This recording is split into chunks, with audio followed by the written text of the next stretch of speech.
everyone coming to our May webinar for IJGIS. For this particular paper, Dr. Maple Kwan have really assembled an outstanding interdisciplinary scholars to look at a very geographical problem focused on individuals and environmental exposures using GIS technologies and GPS data.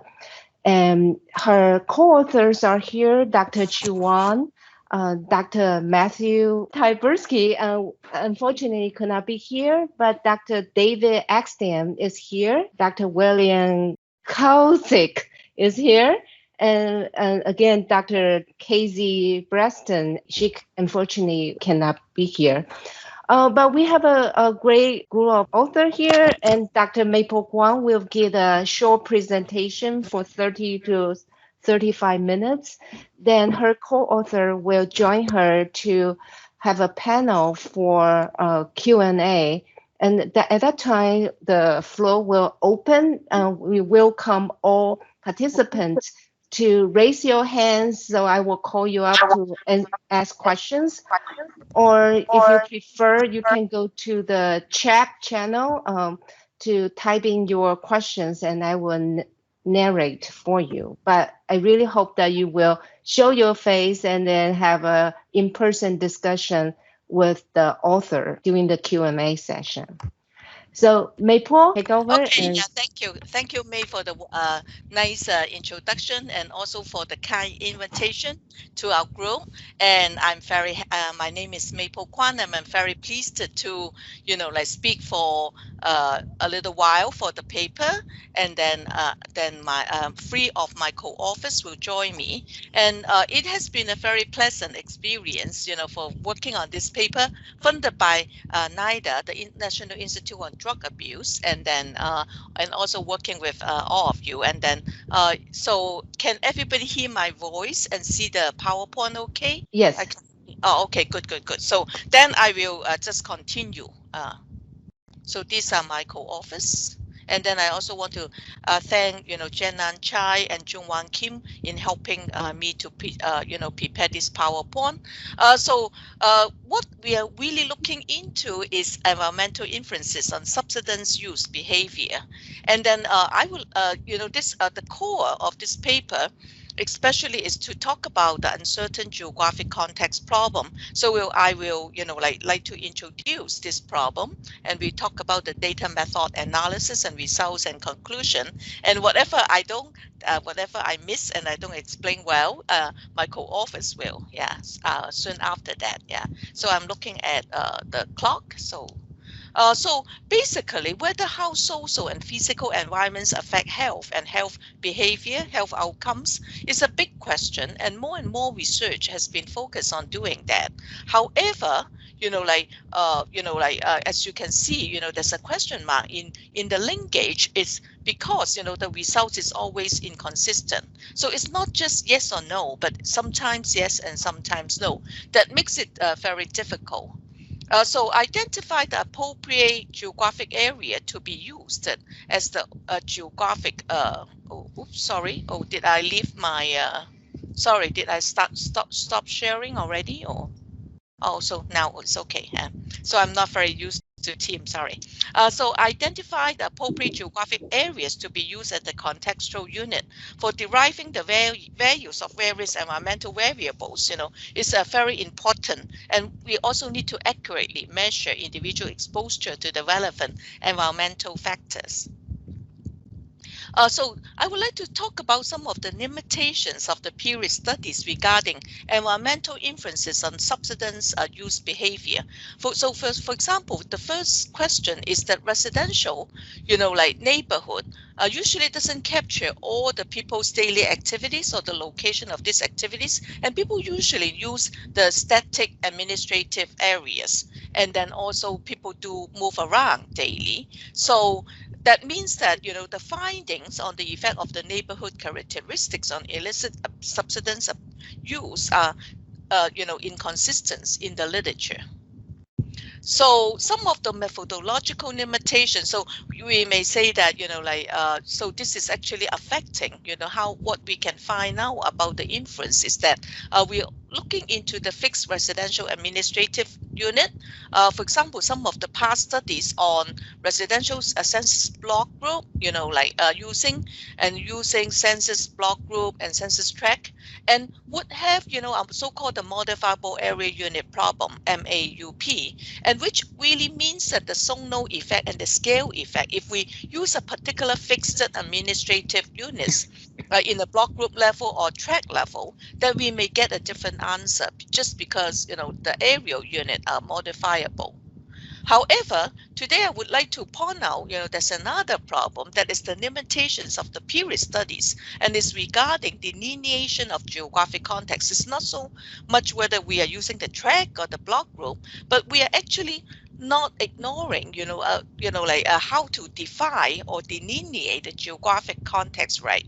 So, for example, if people are mobile and then air pollution level is mobility based, and then we can say that, the focus on the period study on just the home at a particular time may be areas, like, for example, people are actually moving along, as days goes by and travel through to different geographic contexts to undertake their daily activities, for example. And then by use and also there's a temporal dimension that is different, in different times, So they end up maybe this is a 24-hour days, but weekdays, weekend may also have different, mobility. The period study largely assume people are static, and also the non-residential neighborhood are usually overlooked. And then that leads to what I call the uncertain geographic context problem. And if we ignore the daily mobility, may lead to some errors in the assessment. So exposure, are everywhere, of course, like the pollutants, like air pollutants, and sometimes it's negative, in the literature, the direction is always thinking that fast food restaurants, social depredation, crime are not good for health and behavior. The positive are the blue green spaces, the bike path, parks, grocery stores with fresh fruits and vegetables, and social economic advantages. But as alluded, previously, that individual behavior may be different, and that can be, going in different direction. The negatives and positives are not necessarily, true in many of the cases. And this is, with the new geospatial technology and GPS tracking, that we have a lot of potential in looking into, for example, environmental exposure. For example, this, is a GPS tracking, every 10 seconds in Lexington, Kentucky, in the United States. And then the third dimension is is a 7 days time. And then, of course, we can only go up in time. And then we can intersect with the exposure, for example, air pollution, pollutants, or social depredation in any time and any point. So that makes that, the delineation now is easier, and we also can look at humans' mobility a lot easier. And then we call this a spatial turn in health research, which we publish in Science. So then the uncertain geographic context problem is about the effect of area-based attributes on individual behavior or outcome may be affected by how contextual areas or neighborhood are geographically delineated.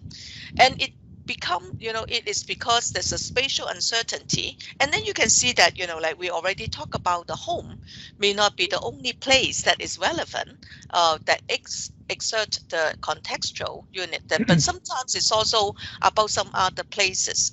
And it's also the temporal. It doesn't mean that the temporality is also quite complicated. It may not be, just like the 24 hours day. It can be real time, the momentary time, the time lag, a few hours ago, or, a life course, in the duration, etc. So if we get the time incorrectly, for example, cancer may not develop in the whole, in one time, in the at that real time. And if we, look into the temporal unit, incorrectly, or the spatial unit, just looking at the home, or focus on administrative unit, we may get, the environmental influence not correctly. And it's important. And why is it important? Because we may get wrong result. And you can say, oh, why should we care? It's uncertainty. It's so difficult to assert anyway. So why should we care? It's because all our analysis can be, wrong if we don't get the right delineation of contextual unit. So for example, we only look into where people live. Then, the red is the census tract unit that this person live, and the blue is the perceived area. And then, however, the activity, are everywhere in the green dots. And this is another example that, actually, the neighborhood is a linear, and also, and also the grandmother's, backyard when she was small, when we look into teenage girls' deviant behavior.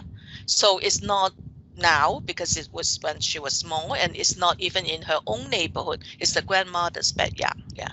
So that means that if we look into, a different contextual units incorrectly, then we can have a false positive when we find relationship is not, true, and we don't find it, it may not be there. And you can say that why should I care about whether it's false or not, whether it's uncertain or not. And the key thing is that if we find inconsistent result, then it's very difficult to also propose policy, implication, because sometimes yes, sometimes no. Then should we modify the environment and the environmental influence so that we can make health more healthy? For example, if we're thinking about a healthy city initiative, and then we're saying that green space will promote better health, and then we found sometimes yes and sometimes no, or then it would be a big problem. So I think that this is an important question, and of course we can discuss that.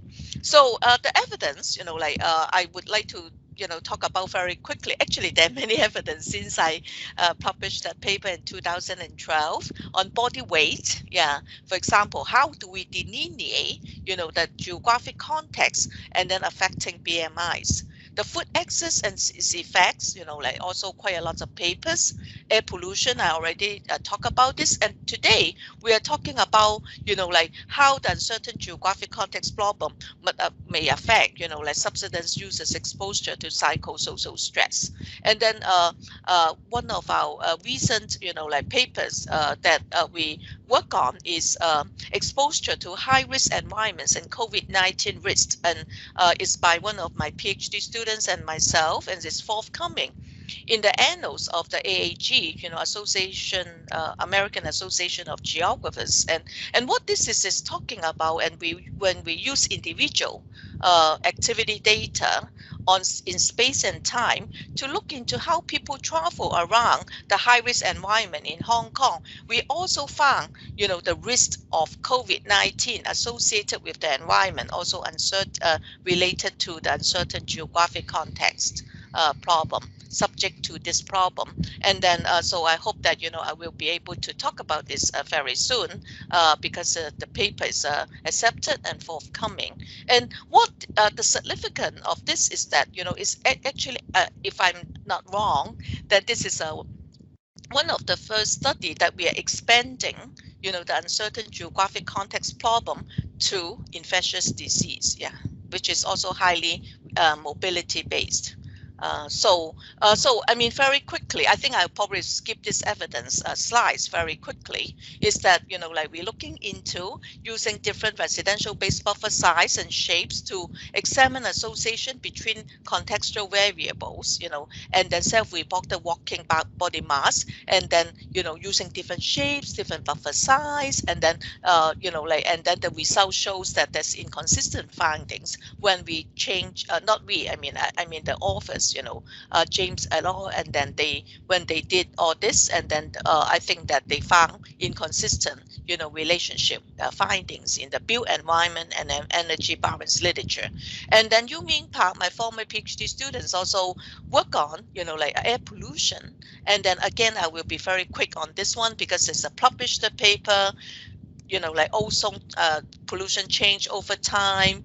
When we did, the hourly air pollution on individual movement, people moving around using different hours, or people moving around in a daily average, or just looking into the residential location, and then also hourly and daily, and then the contextual inference are also very different. So I have to be very quick on this in the interest of time, so we have more time for discussion. So I think this is the visualization of the spatial temporal, variation on, and also the contextual differences.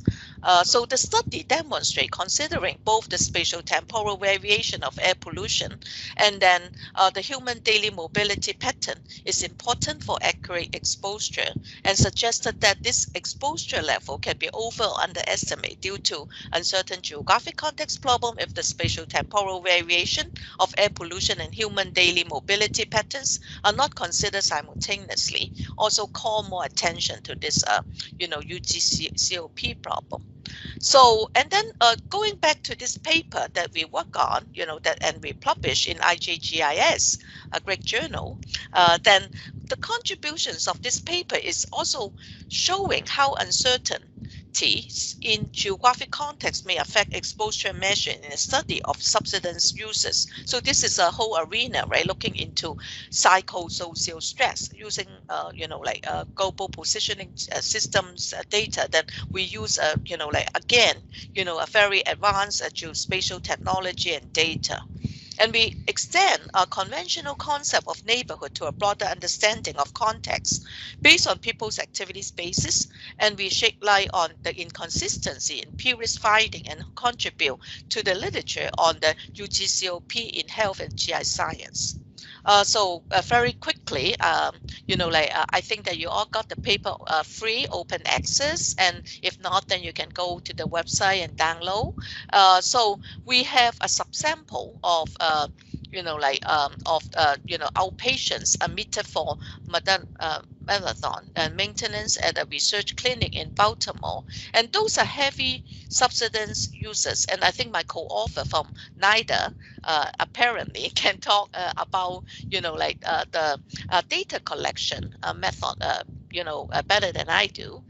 So I think that they collected the data, then age 18 to 65, and then they're really heavy drug substance user. And basically what we focus on is the GPS tracking data. There's a lot of GPS points, 35.2 million, and also a lot of tracking. There's a long-term tracking with these people, and we also collect the ecological momentary assessment, the EMA component, which is real-time assessing how people feel about their environment.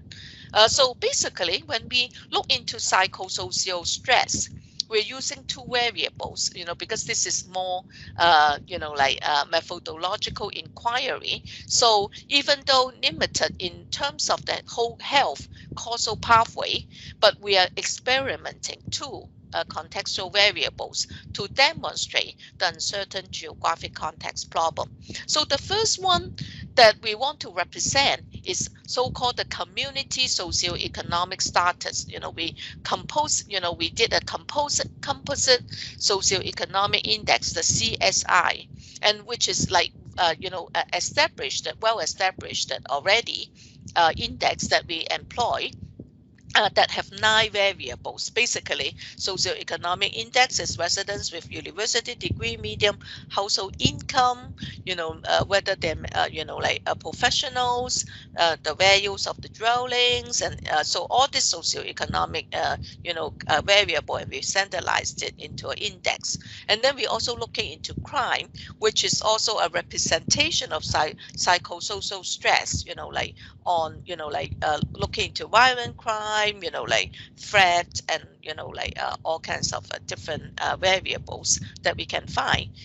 So I think that our contribution is mainly on using these two variables to demonstrate, and varying how we delineate the contextual, unit, and we use basically an activity-based approach, activity spaces, for example.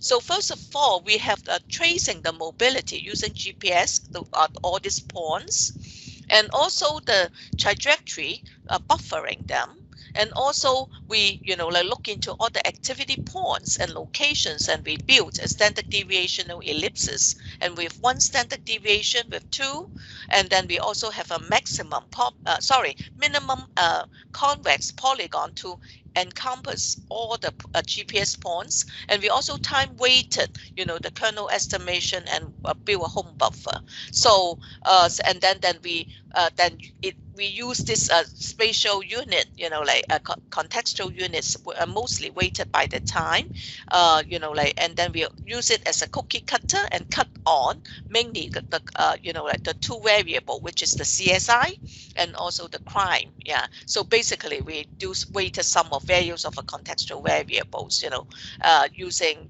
kernel density, using GPS point buffers, etc. So basically, I will show you very quickly on some schematic using some figures. This is not in the paper. This is, by the way, this is not real GPS point, so we didn't violate any confidentiality. This is a more simulated and fictitious GPS point. But the purpose of this illustrations is to illustrate how we did our measures. So first of all, we have GPS points. Doesn't really look like it because it's not somebody's real GPS trajectory, and we cannot really show it in this level because of confidentiality. And then we buffer it. Then we have a depredation index, our CSI, and then we we overlay, and cookie cut this area, and then looking into the weighted sum. And then we also have standard deviational ellipse calculated using all the activities point. Again, time weighted, one standard deviational ellipse, basically this is again some examples that we have activity location, homework, non-residence child, church, grocery, etc. And then we build a standard deviational ellipse. We also rasterize the area and also build kernel time-weighted kernel estimation, and then this is the 3D visualization of this kernel estimation. Again, all these are not real data. They are just schematically showing you how the measures are done. So this is another set, and then we did again simulated points, GPS tracking points, and we buffer the tracking points, and then we have the standard deviational ellipse, one standard deviation, two standard deviation, and also we overlay them and together, and then time weighted the kernel, and then we're looking into the top, and this is the minimum convex polygons. And then we have the home buffer, and then we buffer the home 1 kilometer around it. Yeah. And then we combine all the measures, together, and then you can see that how they overlay with the contextual variables, which is the greenish, ones. Okay, so this is very quickly that we had 7 measures, and to delineate so-called the activity space differently, not just the home buffering the home, like a lot in the health literature, but we also varying using GPS tracking points, like following people's trajectory, like in many days in this particular paper, because we track people for over from 2 to 200 days in the subsample, and then there are lots of GPS points that people are accumulating over the times, and then and then we, of course, we did other delineation commonly available in the literature, and to approximate where people actually have been and their mobility associated, and not just a static administrative unit. So the result, again, they are all in the paper that in the IJGIS paper. So the first of all, then we compare the size of the different contextual units, and we pretty much pick 5 that has an area, right? I mean, so the points, GPS points, then there's no, it's hard to do an area. So we have kernel density surfaces, we have minimum convex polygons, we have standard deviational ellipse, standard deviation 1 and 2, and that is polygons, and also the buffer of the GPS points. And the difference among the participants, like they tend to correlate, like the kernel density is similar to home buffer. And then when we're looking into statistically compare these measures in terms of the size of the different, like for example, we use different cookie cutter, and they come up to be using each individual trajectory, actually the person's daily mobility. And then we actually find out that the different measures, actually when we compare the different measures, they're all different, statistically significantly different. And then how different? So when we compare this, remember the composite socioeconomic index, that is 9 variable, basically people's social, and income, economic kind of variables as a, psychosocial stress, indicator. Then we're looking into, there's some are largest, more, they are, first of all, they vary among the participant, but also, the largest, standard deviation, happens, in the home buffer and also the GPS tracking points, and the smallest happen in the minimum convex polygon and also the buffer. So, and then, and I keep on thinking why, there would be such a difference. And the smallest differences is among the minimum convex, which is always, when you have a minimum polygon to cover all the GPS points, all the people's, trajectories, and also the buffer of all the GPS points, they're the largest size of the polygons. And when they cookie cut into the two variables, which is the CSI and also the crime, that means that, these people travel many polygons, and the visualization show us that in some people, they really have a large, activity space. And then because they're going through different census tracts and different, values of CSI and crime, and they tend to be averaging.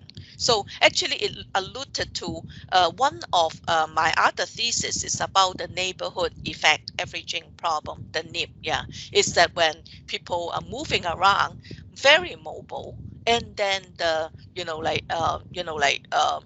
and it tends to be averaging. So the differences is very small. And home buffer, 1 kilometer around the home point, which is smaller, activity space and also the points, and then they become larger variance. So of course, it's not, we didn't do this analysis in this particular paper, but we also found NIP, the neighborhood effect averaging problem in some other, cases, and that I published with my other co-authors. So the comparison of the individual exposure to the community SE, so-called the CSI index that we did, that we also found, the largest, CSI standard deviation is with relatively small activity spaces with fairly even coverage, and the smaller standard deviation, smaller variance, relatively large activity space with strong directional trends, and it's because people move around and averaging, their, the measures. So again, very quickly, this is already in the paper that we compare, different measures on the CSI exposure. Then we found out some of the measures pairs are different. Sorry. And then in terms of crimes, we found something similar.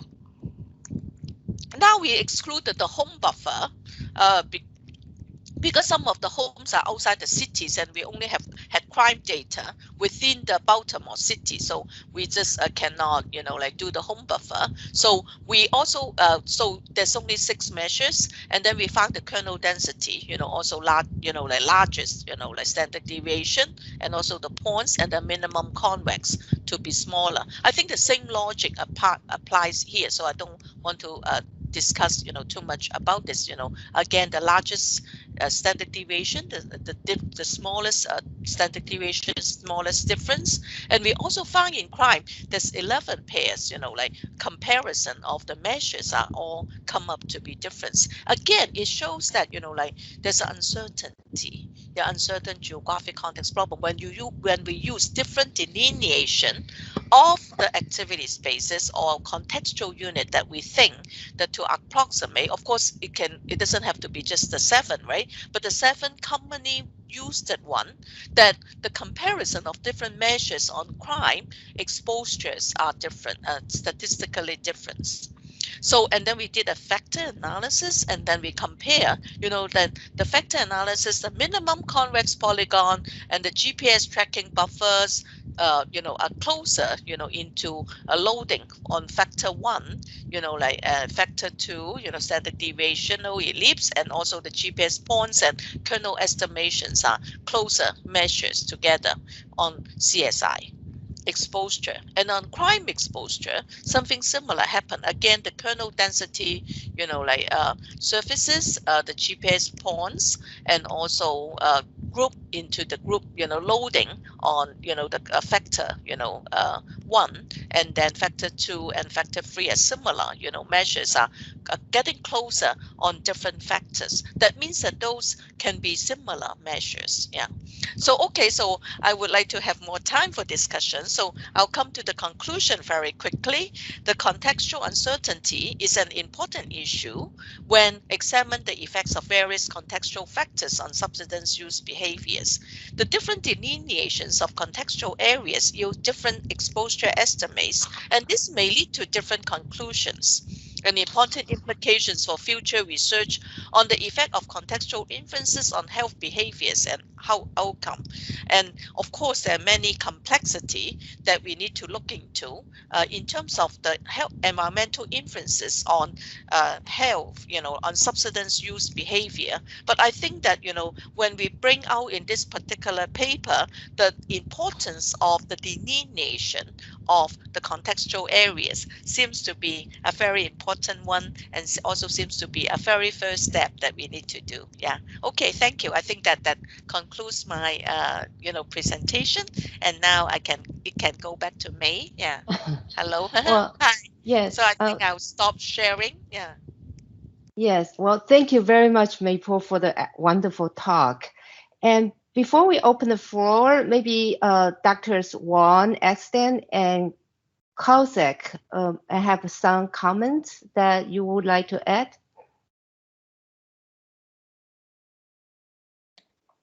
You go first, Bill. Or you want, I'm sorry. I'm sorry. So when I'm sitting here listening to this from a non-geographical standpoint, like a lot of this is, it's a little Greek to me.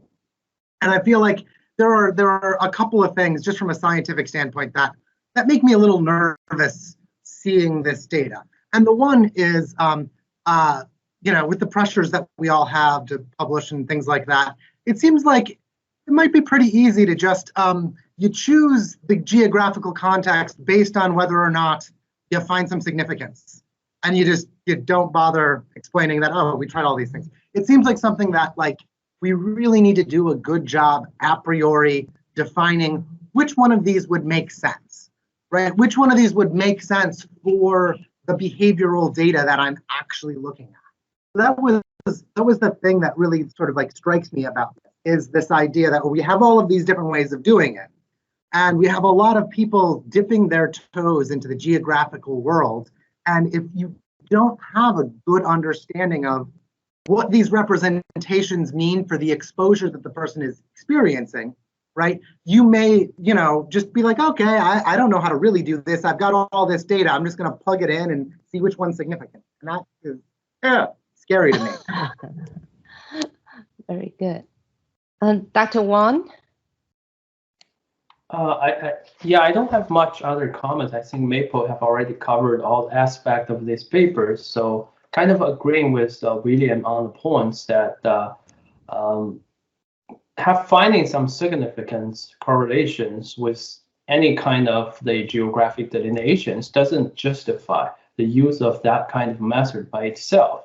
I mean, I saw lots of papers, including me. I have some papers published, and I developed some very new methods to delineate, abstract those kind of environment exposure factors, and I just ran some algorithm and regressions. I found some significant correlations and kind of consistent with previous studies. So I justified this method.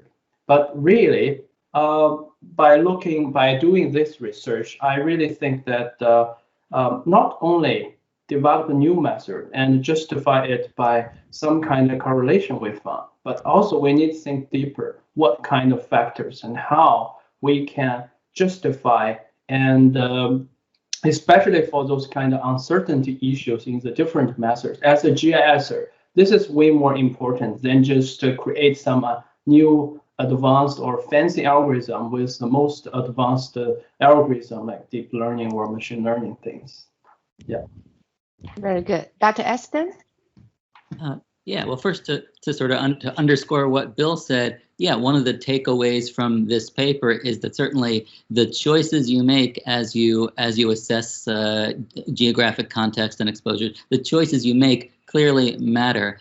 And probably in most situations, the only honest way to present your findings is to do a sensitivity analysis where you do it a bunch of different ways and you show to what extent your findings are robust against the possibility of having made other choices along the way. And if you can't do that, at least be very clear that you didn't do that. I was also going to say, and I'll lay this out and then I'll come back. I don't want to dominate, so I'll lay out some stuff that I can talk about, but I'll just we can come back to it after people have had a chance to ask questions. But this paper, it's different from what this is basically. Bill and I have our group had a group with Kenzie Preston at NIDA, and this was one of our collaborations with MAPO, but it's different from the usual way we've been handling our data, because what we did in this paper was take people's activity space across the entire 15 weeks that we were monitoring them, and this is basically it's people's first 15 weeks of methadone or buprenorphine treatment for opioid use disorder, collapse that into one epoch and characterize their activity, their exposures across that whole time, and then look at that as in relation to a measure of their drug use for that whole time. And so the challenges that MAPO explored in this paper had to do with that temporal level of analysis. And what we've mostly been focusing on in our work with the same data set is to look moment by moment and try to look at relationships between where you are right now or where you've been in the past couple of hours and how you feel or behave right now or a moment in the future. And in fact, in this paper, we one of the things that we say at the end of this paper is, well, when we looked at the whole epoch, we didn't find a very great relation. We didn't really find no robust relationships between people's exposures and their drug use at this broad temporal scale. But just wait till we look at it moment by moment, and then maybe we'll find something. And it's been a very humbling experience to try to do that. And that's what I'll come back to that, because I'm humbled by how hard it's been, but I haven't given up hope either. So there's some stories that I can tell about that, but instead of me going into a monologue about it, I figure we should open it up to questions. Okay, well, thank you. So now we open the floor and welcome questions. You can raise your hands or just or type in something in the chat. I will encourage you to raise your hands and then talk. Okay. Okay. Well, the people are customary shy at the beginning. I think once we have a question out, and then we will see people talking. So Chanda, do you have a question, or is that an old hand? Obvious. Oh, Chuan Shi? Hi. Yes, go ahead, please. Okay, so this is Xun Shi. Yeah, I think that's a great study and a great talk as always, and appreciate Maple's talk and the team's work.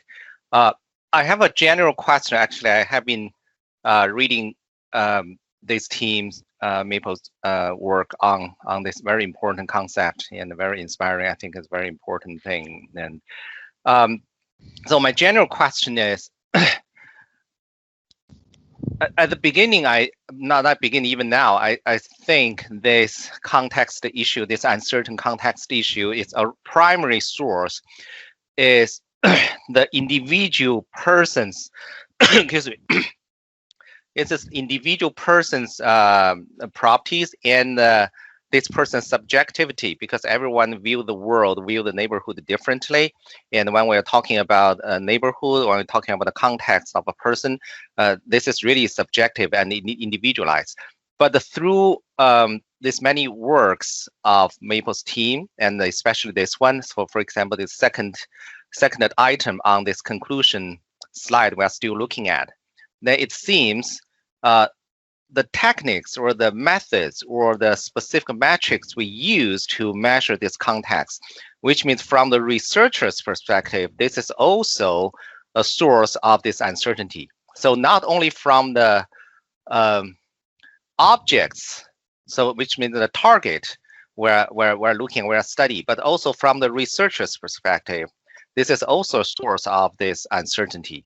Then the different methods, different techniques, different, no matter it's KDE or the ellipse or some other buffer, or if we use different ways, even we set different parameters to this measurements, we also got answer, also got quite different results. Then I don't know if that is a correct understanding of this. Then it seems to make the things much more complicated than I originally thought. It's already, even based on just the subjectivity and individuality, this uncertain context is already complicated enough. Then from the researcher's perspective, add another very thick layer of complexity to this. So I would like to have Maple to, or another member on the team to have some comments on that. So anyone want to go first? Since I talk quite a lot. David, you want to say something? Yeah. Yeah, sure. That question is kind of a good lead into some of the little stories that I can tell. And I guess the way that we've been trying to use our moment by moment data, trying to look at exposures versus behaviors and moods, drug use, drug craving, stress.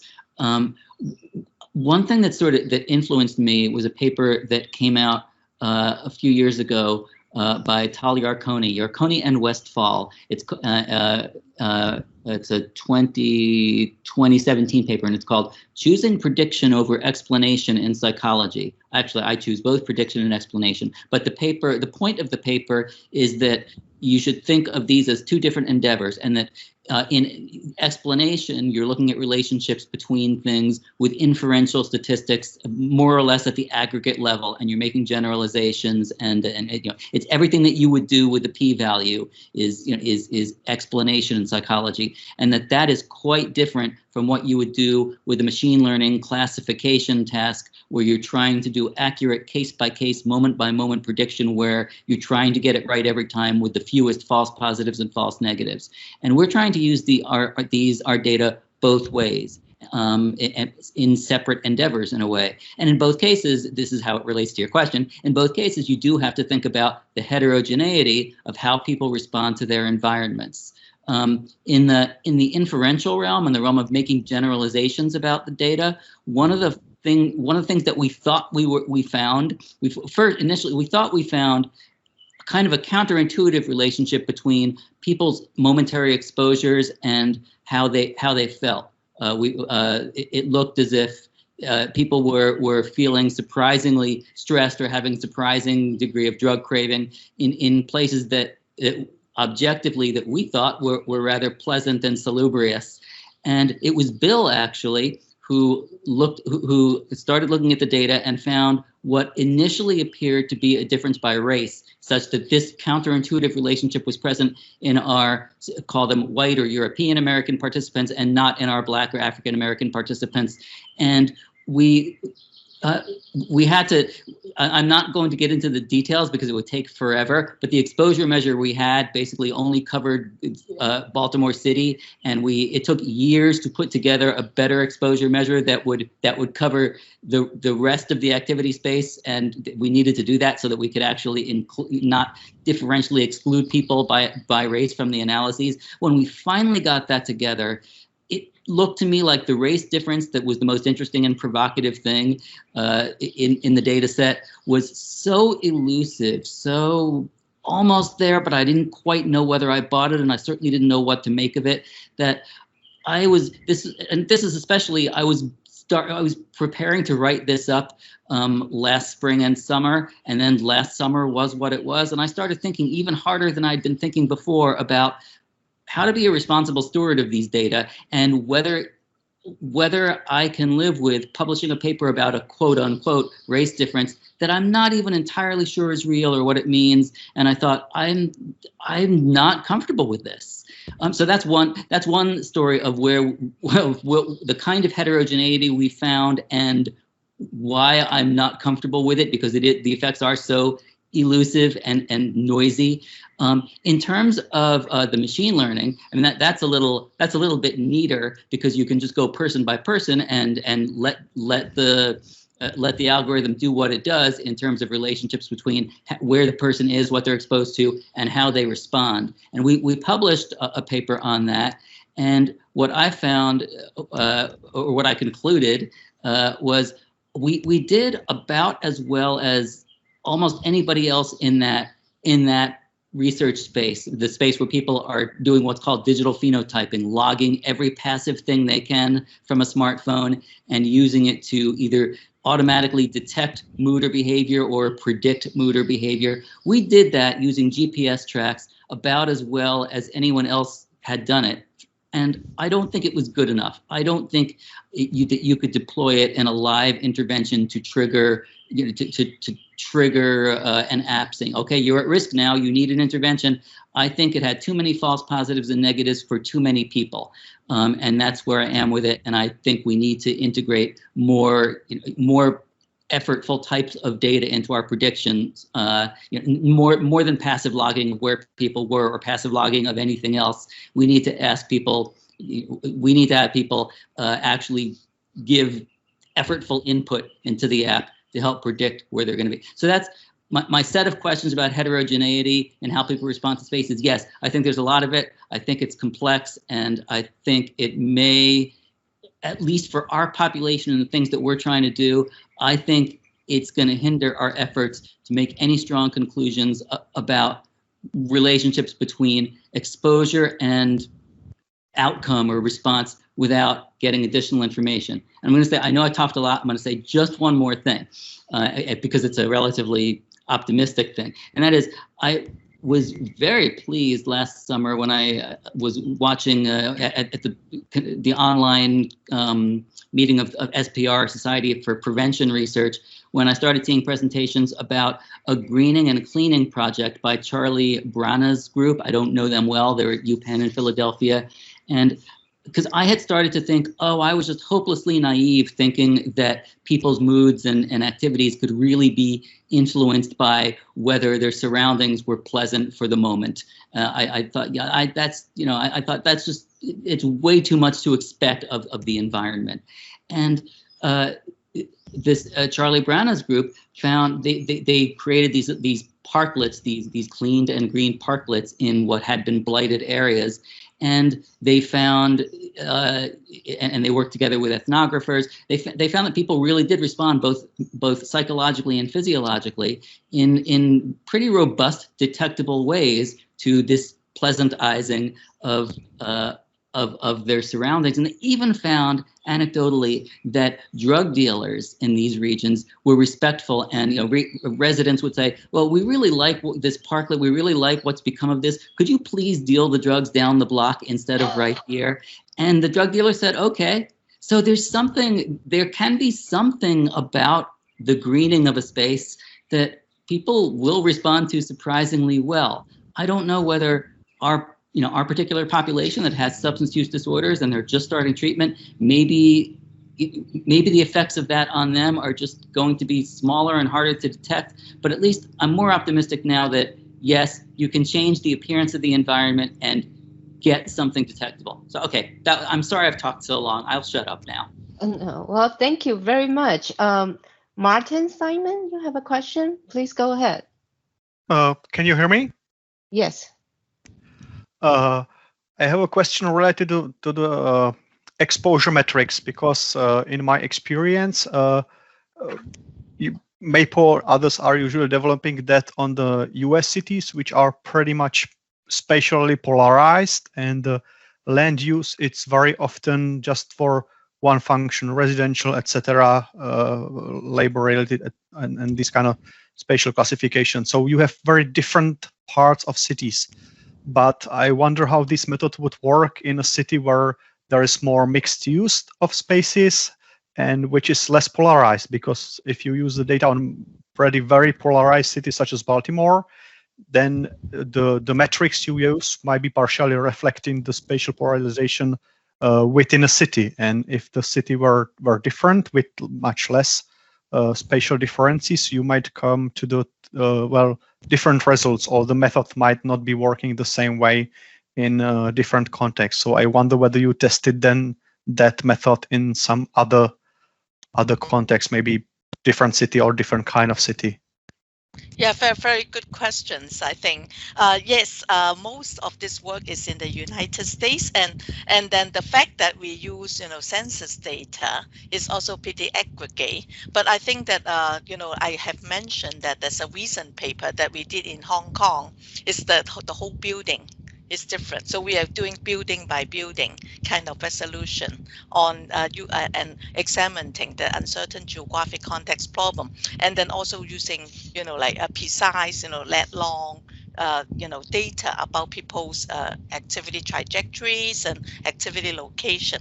So, and then I think that might address what you talk about is what you talk about is the mixed land use, not just like, wow, the US is so big and everything is gigantic, and also not just mixed land use, but also like the different and also 3D, even within a building it can be different venues and this different risky environment. And so I think it's a good question. So I hope I answer your question. But I just also want to say very quickly in response to the Pires Shunxi's question. So I think that in my 2012 papers, I was very optimistic. I think that, like maybe we can develop theory to looking into this, and then that might help, to bridge the uncertain geographic context problem. It's not just that we're trying different methods, like Wang Jie was talking about, we build a method, we think that it will solve the problem. I mean, it is human behavior. So we can build a theory around it and really looking into it. Yeah. So I hope that answers some of the questions. Martin Smith. Martin, so did I answer your questions? I hope so. Yeah. So I'll send you the paper when we are done. Yeah. Yes, thank you. Yeah, about a different context. Yeah, not just the United States, but Hong Kong is very mixed land use and very complex, high density also. And then I think that what we did is that we also need very high resolution space-time data. So another question that for Sun Shi is that I think that David answered the questions extremely well. I want to add a little bit is what I did with Zhe Wang, another co-author, the second author, and we actually did more than the paper on this data set. So what we did is that we are also thinking about the temporality. It's not just the spatial delineation and not just weighted by the time. We are also looking into, like how, because we have all this GPS data for like 200 days. So we are looking at the time lag. Actually, we find out that consistently people respond to stress in the environment like 4 or 5 hours ago, not at that moment, not 2 days, not like 10 days ago, not but actually a few hours. So what is relevant is not that the moment that they actually are taking the drugs. Eventually taking the drugs is our outcome, right? But actually it's a few hours when they actually exposed to a stressful environment, psychosocial stress, and then they crave for the drugs. And after that, they lead to the behavior of taking the drugs. Yeah. So, and eventually the outcome is drug using. Yeah. So, right. So I think that, like there's a, like what is not the momentary, but the time lag, is what matters in the subsidence use. But of course, again, if we want me to talk about all my different studies, then the temporality work very differently. Sometimes it's life course, sometimes it's different important moments in life. So, and I also want to add one more, thing is that, well, I mean, I think geo-narrative, qualitative, talking to people also can probably find out what are the important, relevant, causally relevant geographic context in space and time. I think that is also maybe, I'll just put it very short, answer is that I think to capture the right moment, to capture the important place, that is also can solve the individualistic, I call this idiosyncratic, nature of this behavior, because we cannot say, if we say everybody's different, then we cannot do a research, right? So it's this idiosyncratic, behavior that we like to capture is what is matters. Yeah, thank you. Yeah, sorry, I mean, I make everything into a short sentence, and then I think because I'm also aware of the time. Yeah. Yeah. Well, thank you, Maple. What your comment actually related to In Yi Ling's question in the chat. He wondered that whether the geo measures that in your research also can be correlated with people's perception of their exposures. And I think geo-narrative might be one way to test it. I want Bill to talk now because he did some geo-narrative sure, interviews. sure. I'm probably the person to talk to this. I'm the person who, on a day-to-day basis was talking to all of these participants. And the thing that was kind of depressing about doing the geo-narratives in relation to these types of data was, I would take people through their tracks and I would talk to them about their environment. And no matter how long I talked to people, there were only a very small percentage of the participants that I talked to, and I only did about 12 or 15 of these geo-narratives, that really had a concept of how their environment was associated with their drug use. Most people were just like, when I want to use, I go use. I like, they don't necessarily, not necessarily aware of how these things might impact their drug use, their craving. I have no doubt that they do to some extent, but the awareness was pretty low. There were a couple of people who intentionally drove different paths when they knew, like they woke up that morning and they knew they wanted to use. They intentionally drove past the cues that would get them to stop and buy drugs. And when they didn't want to use, they intentionally avoided those cues. But that intentionality, that like awareness, you're talking about perceptions. You can't have a perception if you're not even aware of it. And I think a lot of people had very little awareness of those things in their environment, at least as it related to drug use and drug craving. Yeah, like the silver lining to that. The silver lining to that is that it's if people are being influenced by their environment in ways that they're not entirely conscious of and can't report, that's scientifically interesting and is clinically useful because it means that GPS logging could help add value, could help give people warnings and insights that they actually are going to need. The trouble is it is very small and subtle.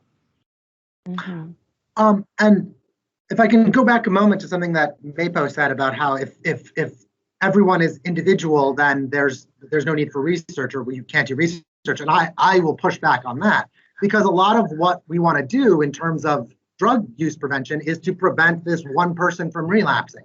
And even if everyone's different, as long as I've got this, what drives this person and this person and this person, I can do a whole bunch of studies over time of those people and hopefully figure out the things I can intervene on to stop that drug use. Very good. So, Chuanshi, do you have another question?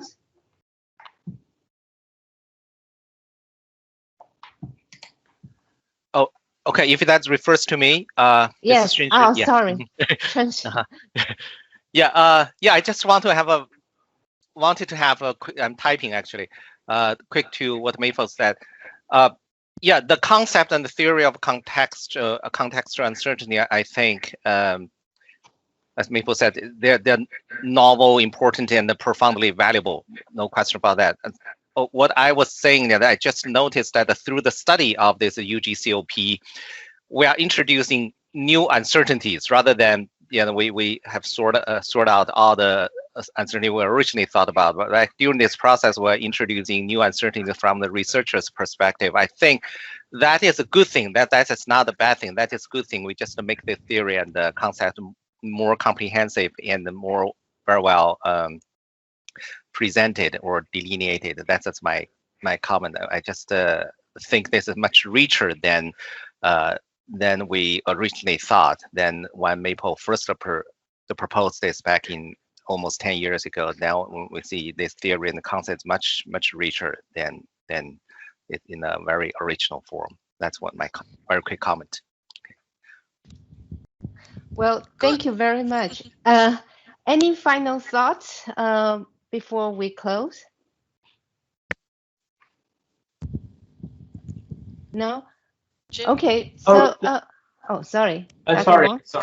I think she wants to say something, Wang Jie, yeah.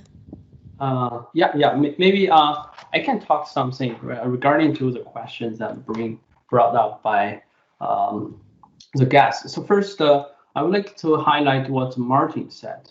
So I think that's a great question. Actually, it highlights another layers of uncertainty we're talking about here today about the uncertain geographic context problem. And you mentioned that maybe some of the methods that may work at US context with those polarized cities.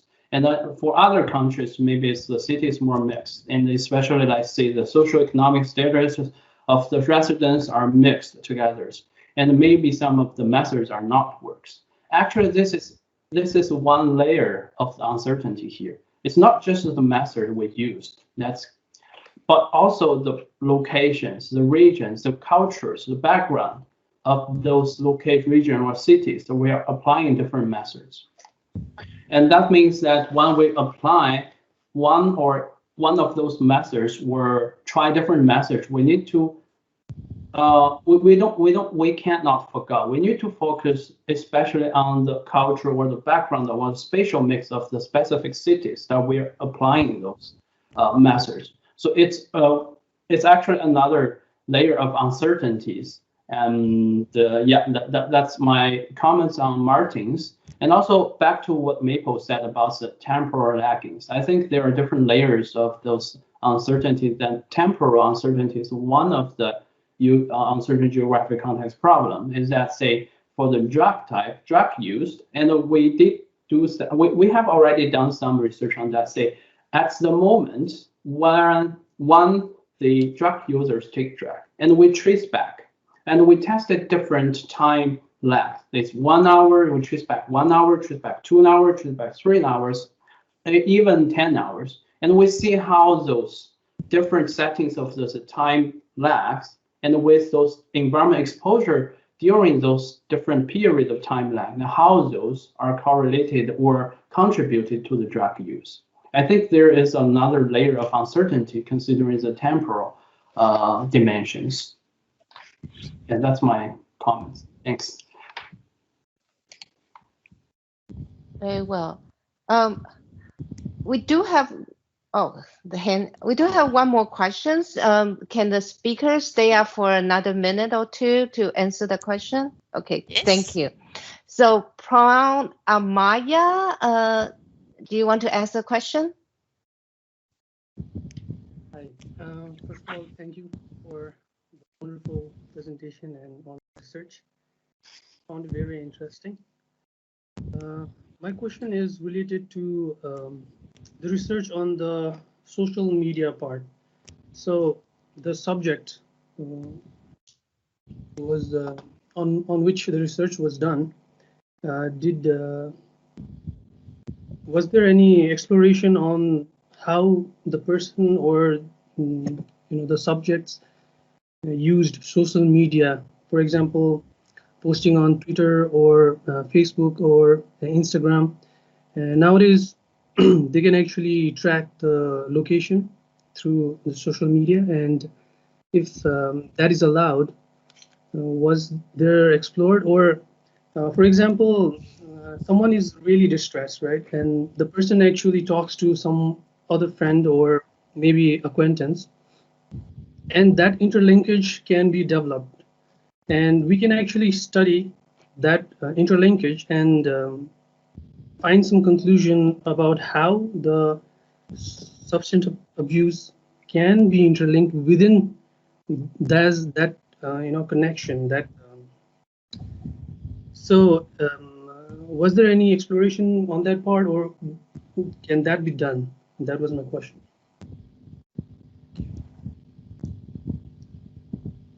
It's funny you should ask. We didn't do it with this sample, this data set. We didn't do any of that. But our research group in Baltimore now has a new investigator. Her name is Brenda Curtis. Works in the same branch as I do, and we work pretty closely together. And that is exactly her specialty, is studying social media, Reddit, Twitter, Facebook, is studying people's social media behavior and the language they use, and using machine learning and other techniques to sort of correlate that with health outcomes of interest. Yeah, so yeah, we're doing it. We, meaning people I work with, are doing it. Well, thank you very much. I really enjoy this rich conversations on the new topic, and I hope that the conversation can be continued once I put the videos on the YouTube channel, and people can comment and ask question response on the YouTube channel as well. I will send everybody the link to the YouTube channel once the video is posted. And I also hope that the attendees of this webinar will contact the speakers for future collaboration or exchange research ideas on this very important research directions in both GIS and public health. So thank you very much. I hope you all have a good day and good weekend. Bye-bye. Thank you. Bye-bye. Thank you. Bye-bye. Thank you all. The next IJGIS webinar will feature the article on Towards an Integrated Science of Movement, Conversion Research on Animal Movement Ecology and Human Mobility Science on June 22nd, 2021. The article is now freely available at IJGIS website. I will send out the announcement in the next few days. Hope you will join us on June 22nd, 2021. See you then. Have a good day.